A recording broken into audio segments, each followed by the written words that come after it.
Night had fallen, draping the quiet neighborhood in shadows. It was a side street Jack had rarely seen before. The buildings seemed older here, with peeling paint and narrow, shuttered windows. Darkness clung to the corners like an old coat. Jack hurried along the cracked asphalt. He just wanted to get home. Every night he chose a slightly different route, but tonight, something drew him towards a narrow, dark alley. A chill ran down his spine as he stepped closer. The alley loomed before him, a slim gap between two old brick buildings, the mouth of a forgotten passage. He paused at its entrance. Rusty trash bins lined its sides, and the air smelled dank and stale. A streetlight overhead buzzed softly before flickering out, plunging the alley into an even deeper gloom. Jack wanted to hurry on, but he couldn't look away. There was something off about that space, something that set his teeth on edge. Then, a soft whisper drifted out of the darkness, just beyond where the light reached. "Stop," it said, so faint he almost missed it, as if carried on a faraway wind. Jack spun his head to scan the length of the alley. He was all alone, except for the distant hum of traffic. The only sound was his own breathing, ragged and slow. He glanced over his shoulder. No one there. Only empty street and flickering shadows. But somewhere in the darkness of that alley, a presence lingered, unseen. A few days later, in broad daylight, Jack crossed paths with a neighbor. She was an elderly lady who had lived on the block for decades, stooped and soft-spoken but with sharp, watchful eyes. They exchanged polite nods. She sighed quietly and then offered a warning. "Sweetheart, you might want to stay away from that alley," she said in a hushed tone, placing a gentle hand on his arm. "There's something bad about it. People say strange things happen back there." Jack forced a reassuring smile and thanked her, but inside, a ripple of doubt began to form. The woman's eyes held a strange intensity, as if she knew more than she was letting on. He realized this wasn't the first time someone had warned him about that alley.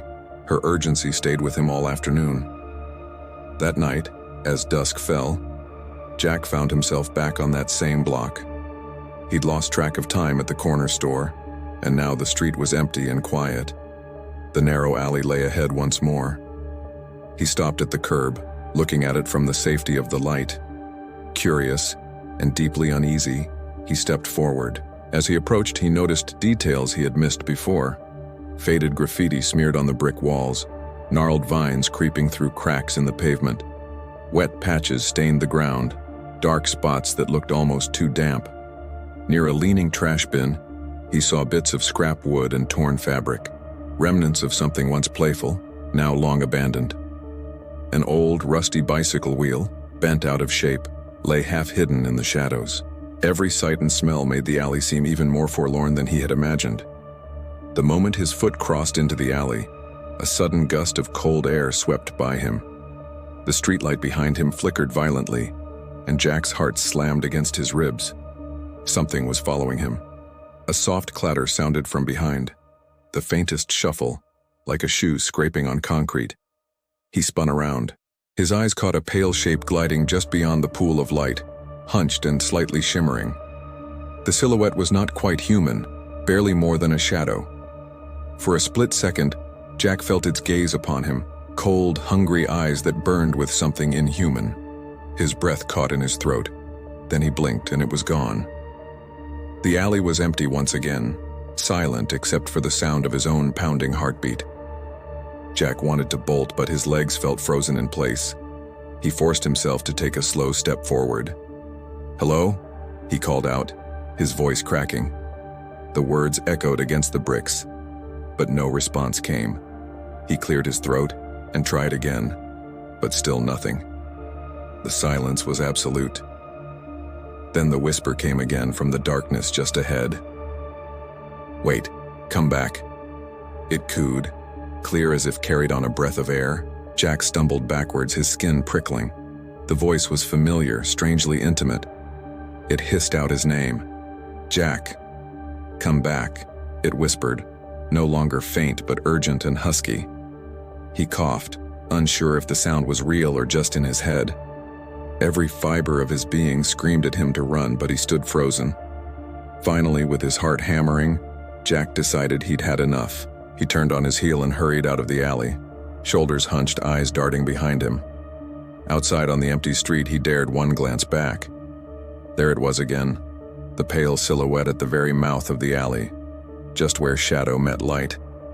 Its ghostly eyes reflected the distant street lamp's glow. The figure's lips parted slightly, as if to smile or call out, and then it vanished like smoke. Jack sprinted the rest of the way home, not daring to look back. He barely slept that night.